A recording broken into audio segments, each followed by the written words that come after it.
My name is Alice, and that evening when I stepped into the restaurant, the warm golden light glinting off each crystal wine glass, I knew instantly I wasn't welcome.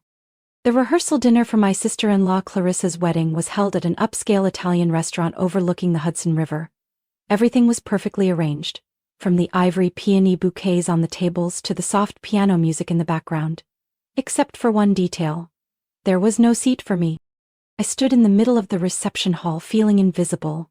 A few guests gave me once-overs then looked away, as if I were a server who showed up at the wrong time. I looked around for the name board, nothing. On the long table draped in silk were handwritten name cards, elegant and dripping in favoritism. Mine wasn't one of them. Clarissa stood up from the head of the table, her champagne-colored satin dress hugging her body like it was tailor-made for that smug moment. She held her wine glass and walked toward me, her voice syrupy sweet and sharp as a blade. Alice, oh my gosh, you came? We only reserve seats for the people actually in the ceremony. A few quiet chuckles rose from the group behind her, mostly friends of my husband's family from the finance world, people who preferred investment jargon over eye contact. I turned to look at Ethan, my husband, who was standing by the bar with his parents. He didn't look at me. Not a glance, not a step toward me. He raised his glass to an older man in a pinstripe suit and laughed, as if I wasn't being publicly humiliated.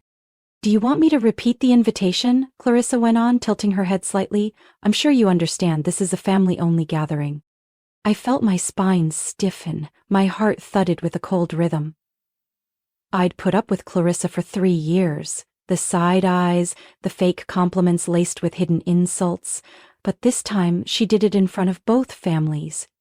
And Ethan just stood there, acting like nothing was happening. I smiled, a small smile steady and calm. Of course, maybe I should go freshen up a bit. I turned away, my heels tapping against the marble floor. No one stopped me, no one asked if I needed anything, but inside me something shifted. I didn't leave the party, I just stepped outside, stood on the balcony overlooking New York City glowing beneath the skyline. The night breeze brushed against my cheek, snapping me out of the haze. I opened my clutch, took out my phone and sent a short message. No fluff, no repetition. That message was the ignition switch for everything Clarissa couldn't begin to imagine. 6 days after the rehearsal dinner, I walked into the annual Harper Foundation Gala, an event that gathered nearly all of the East Coast elite. The party was held at the Museum of Modern Art in New York, beneath dazzling crystal chandeliers, with chamber music so perfectly curated it might as well have been synced to the stock portfolios of the guests. Clarissa was one of the co-hosts this year. She wore a deep red gown clinging to her like ambition, with a diamond bracelet big enough to reflect light across the room. Beside her stood her father, Charles Whitaker, chairman of Whitaker Holdings, the 4th largest real estate firm in the country, and the man who always treated me like a tacky accessory his son Ethan had mistakenly brought home. But that night the most important person wasn't Clarissa or Charles, it was Franklin Hawthorne, the gala's main sponsor and the legendary CEO of Hawthorne Group, a venture capital firm managing billions in rotating investments across the U.S. I knew Franklin wasn't there out of goodwill. He was the type who never stepped out of a car without knowing exactly whose hand he'd be shaking at the end of the room. And I also knew Clarissa was gunning for a communications director's seat at Hawthorne's charity foundation, the one she called the last golden ticket to cement her status as a modern woman of the century icon. Around 8:00 p.m. Clarissa took the stage, lifting a glass of champagne. The room fell silent. I'd like to extend my deepest gratitude to Mr. Franklin Hawthorne, she began, her voice sweet like chocolate ganache with a spiky aftertaste. What an honor it is to have you here. The investment eagle, Forbes, once called the eye that never sleeps. A few polite chuckles. Clarissa smiled and then twisted the knife. I used to think that nickname meant you were always alert, but now I'm thinking, maybe you just don't need sleep. With the number of companies Hawthorne Group acquired last year, I doubt you've had time to nap. The temperature in the room visibly dropped. Franklin gave a faint smile, but his eyes didn't. Oh, and of course, Clarissa added, with vision like that, who else could have bought out a whole hospital system and turned it into a chain of luxury wellness spas? No one laughed this time. Just the soft clink of a glass against a plate. I caught Charles Whitaker's eye, His face had gone pale, his fingers gripped his wineglass so tight they turned white. Franklin stood up, he walked away without saying a word. Clarissa probably thought she was dazzling the room with New York Times-worthy wit, but she had just done what even Wall Street veterans feared, publicly mocking Franklin Hawthorne. I felt a chill down my spine, but not from fear. It was the moment I knew the cracks had started. Soon after, I slipped out to the hallway with the only person there who made me feel like myself. Natalie Hawthorne, Franklin's daughter and my best friend since college. Unlike her father, Natalie despised these galas. She was only there out of obligation.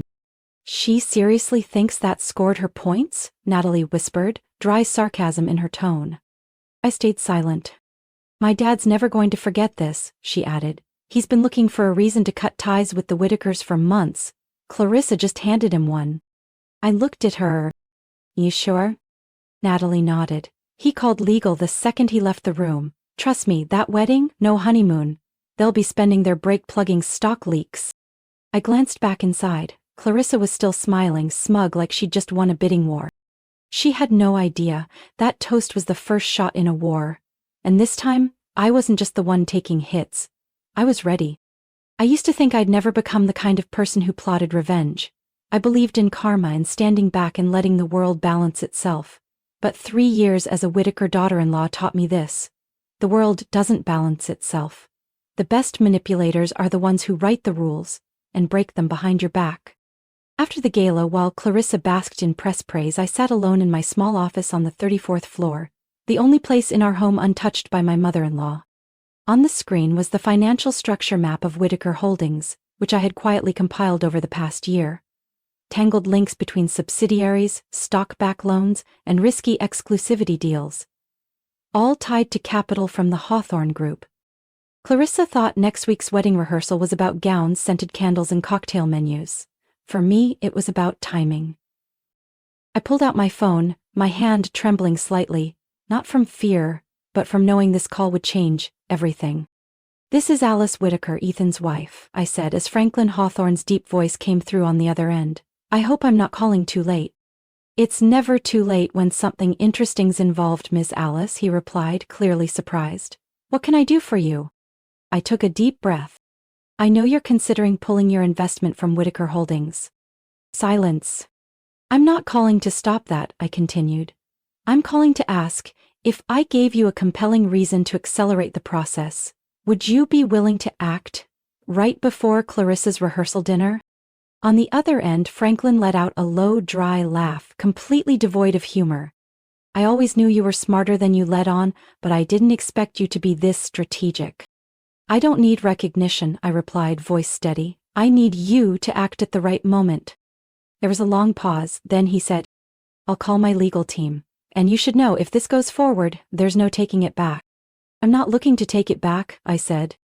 I hung up, my hand resting on a folder labeled Whitaker Confidential. Every page was a piece of my life over the past few years. The humiliation, the dismissal, the way I was looked through like a shadow in their family tree. I used to stay silent for Ethan, because I thought he wasn't like them. But the night Clarissa quietly erased my name from the table, and Ethan just stood there, smiling with a martini in his hand, I knew I had been alone for far too long. 2 days later, I met Natalie at a small cafe in Soho. She had traded her blazer for a cream turtleneck and a charcoal scarf, but the sharp glint in her eyes, that same look you'd expect from the daughter of a legendary investor, was still there. "He's already spoken with the board," Natalie said bluntly. "Funds will be pulled at exactly 8:00 p.m. Friday, right when Charles takes the stage." I nodded. That was the night of the rehearsal dinner. Charles would be standing in the center of the ballroom, in front of media, partners, and close family friends, boasting about a strategic alliance between Whitaker and a new investor, something he believed would relaunch his empire after 2 years of bad investments. "He trusts you," Natalie added, her voice low. "And me? I think you're dangerous and brilliant." I didn't smile. For the first time in years, I felt like I was in control of my own story. Clarissa had no idea that by choosing to humiliate me, she had created the one enemy she couldn't predict. Quiet, patient, and waiting for the right moment. And that Friday night, beneath glittering lights and the clinking of crystal wine glasses, a brand new chapter would begin, not the storybook bride chapter, but the first act of a crumbling empire. The next morning, the top headlines splashed across every financial outlet read, Whittaker Holdings plummets, Golden Alliance dissolves into thin air. Clarissa and Alexander's wedding, the one that had been hyped across every outlet for weeks, was cancelled by noon. No press release, no apology. Just a short email sent to guests with the subject line, Tomorrow's ceremony will no longer proceed as planned. The Whittaker estate in Long Island, once decked out with a wedding tent, Tiffany chairs and even a special fountain, now looked like an abandoned construction site. The event staff showed up before sunrise to dismantle everything. I stood on the second-floor balcony looking out at the backyard. Clarissa sat motionless on a white plastic chair, still in her silk robe. Her hair was loosely tied, her eyes swollen from lack of sleep and too many tears. But I knew she wasn't crying over love. Clarissa loved power, not the man beside her. And this morning she had lost both. That night Ethan came home still smelling of old wine and confusion. He closed the door gently, saying nothing. We sat across from each other at the kitchen table, the silence stretching long between us. Eventually he spoke first. I don't get it, what just happened? I looked him straight in the eye. I think you know better than anyone. Your family played with fire for too long. Ethan sighed, leaning back in his chair, eyes tired. Clarissa, she's spiraling. She lost her sponsorships, the media pulled coverage, all the fashion brands that sent dresses pulled out. Even the diamond jewelry she flaunted got recalled. Turns out it was bought using company accounts. I said nothing, I just poured more tea into his cup. My dad's being summoned for an internal hearing. Insider trading suspicions. He mortgaged most of his shares just weeks before the collapse. The board has temporarily removed his authority. Ethan spoke like he was narrating a documentary, like it had nothing to do with his own family. I recognized the shock. He hadn't yet realized where he stood in the rubble. Did you know this would happen? He asked slowly. No blame, just a sincere question. I looked down at the teacup in my hands, then answered softly, like a breath. I knew they'd pay a price. How steep that price would be was entirely their choice. A long silence passed. Ethan nodded, eyes still distant. It's strange. You're nothing like anyone else in this family, and maybe that's the only reason I still love you. I looked up. In his eyes was something new. Not fear, not disappointment, respect. For the first time in years within the Whittaker household, I wasn't being judged by where I came from or what school I went to. I was the one who stood up at the right moment and didn't lose her self-worth. In the days that followed, the bad news hit like dominoes. The Manhattan office was seized by the bank for unpaid debts. The penthouse where Clarissa once filmed lifestyle vlogs was repossessed. She wiped her social media clean after her so-called friends unfollowed her, deleted group photos and gave exclusive interviews to tabloids, saying, Clarissa was never truly genuine. Then came a call from Natalie. She invited me to lunch at a small restaurant in Brooklyn. When I arrived, she placed a small navy velvet box on the table. From my father, she said. He said this is a reward for the only person in the Whittaker family who actually understood the market. I opened the box. Inside was a silver fountain pen, the nib etched with intricate patterns. On the inside of the cap a phrase was engraved. Patience is a kind of wisdom. I smiled and tucked the pen into my coat pocket, not because I needed a reward, but because I knew this was the final recognition, and the one that truly mattered. 3 weeks after Whittaker Holdings officially declared bankruptcy, I returned to the Long Island mansion one last time. The house, once filled with fresh flowers, crystal glasses, and cheerful brunches, was now empty, hauntingly still. The artwork had been taken down, the wine cabinet was bare, and the only sound echoing through the halls was the shuffling of movers. Upstairs I found a mahogany box neatly placed in the corner of Clarissa's bedroom. Inside were the jewels she once used to cement her status. Black Tahitian pearl necklaces, an 8-carat emerald ring once featured in Harper's Luxe, and sapphire earrings that had caused a stir at the Hamptons Gala. I lifted each one, feeling the weight not of the precious metals but of what they once symbolized, a world built on arrogance, deceit, and cold ambition. I didn't keep them. I brought everything to the headquarters of HopeWorks Foundation, a scholarship fund for underprivileged children. When I handed the box to the CEO, she looked at me in disbelief. Are you sure? Each piece could go for 6 figures at auction. I nodded. Use them to create something that actually matters. A week later, I received a thank you letter. The pieces would be featured in the spring charity auction. For the first time, they wouldn't be worn behind closed doors. They'd be in the spotlight, no longer symbols of status but of opportunity. Ethan and I moved out of our luxury Manhattan apartment and into a 2-story red crumb home in Brooklyn. No concierge, no brass elevator, just a small yard, a few potted plants, and the sound of kids biking down the street. And yet, I felt more at peace than ever. Ethan resigned from Whitaker shortly after the company was officially dissolved. He was offered a teaching position at a private business school in Brooklyn. Not glamorous, but enough to make him smile each morning as he walked out the door. As for me, I began rebuilding my career. Not in anyone else's shadow, but from the ground up. For the first time, truly. I called Natalie. I'm thinking of starting an independent financial consulting firm, I said as we sat at the cafe on the corner, focusing on transparency, ethics, and supporting small businesses. Natalie tilted her head, her eyes lighting up. The next day, I received an email from Lambert Enterprises. Sender, man. I believe in intentional beginnings. My door is always open to those who choose a different path. Horizon Strategies was born that February, a name Ethan came up with, meaning always looking forward. Our first office had just 4 people, 2 recycled wood desks and a noisy coffee machine, but I had never seen a space more full of hope. Natalie, now officially the CEO of Lambert Enterprises after Damon stepped into the chairman role, was the first to sign a strategic partnership with us. Lambert didn't need new partners, but they chose us for one reason. They believed in work rooted in real values, not manipulation. Under Natalie's leadership, Lambert entered a new era, quieter, deeper, more human.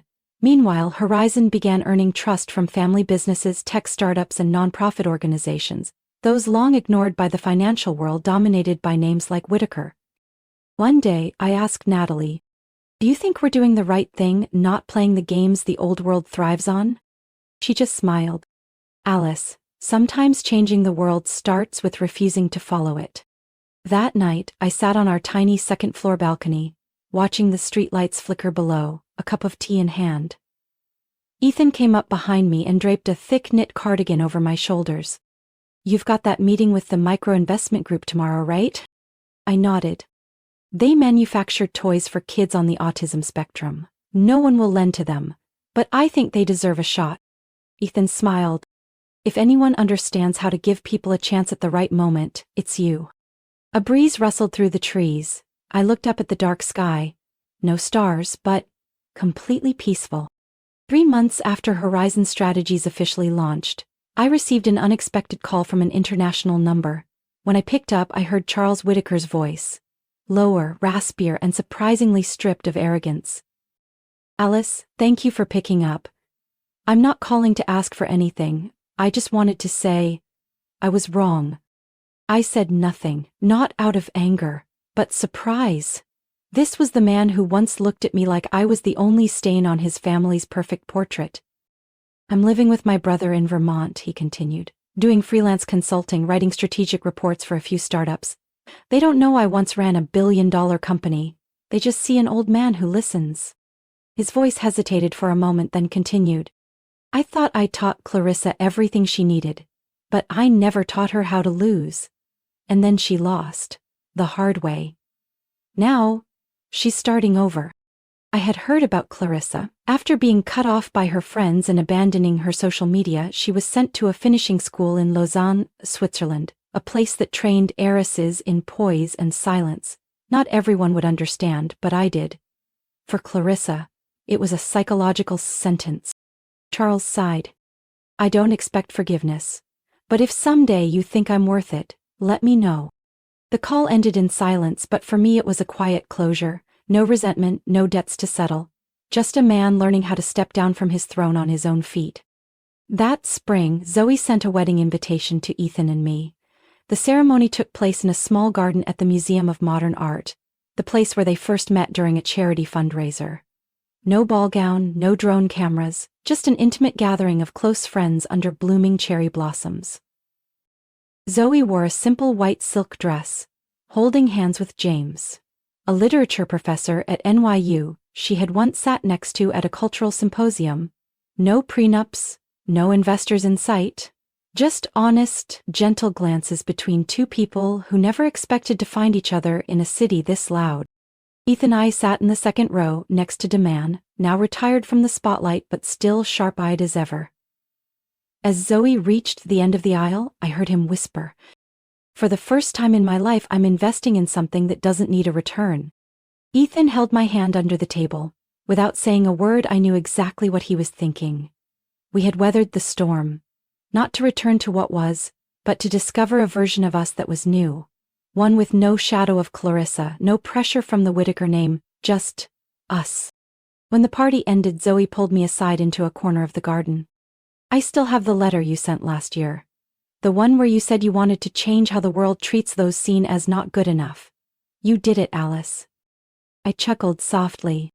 "Not quite, but I've learned I no longer need anyone else to define me." Zoe handed me a small box. Inside was a delicate necklace with a compass pendant. "To remind you, the right direction isn't always marked on someone else's map." That night, as Ethan and I returned to Brooklyn, light rain had just fallen. We stood by the window watching droplets collect on the glass. Everything felt still, peaceful.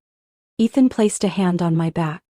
"You know something? I never thought I'd be happy walking away from the old world, but because of you, I've learned how to begin a new chapter." I smiled and rested my head on his shoulder. "I don't need fame, I don't need applause. What I have and choose to hold on to is a life that's real. A life where I don't have to ask anyone's permission to exist, where I can build good things in my own way. And if someone asks what I did to change everything, I'll say this: I simply waited for the right moment and didn't miss it. My story didn't begin with power or status. It began with silent years of being overlooked. But in that silence I learned to observe, to wait, and to reclaim my worth with clarity and resolve.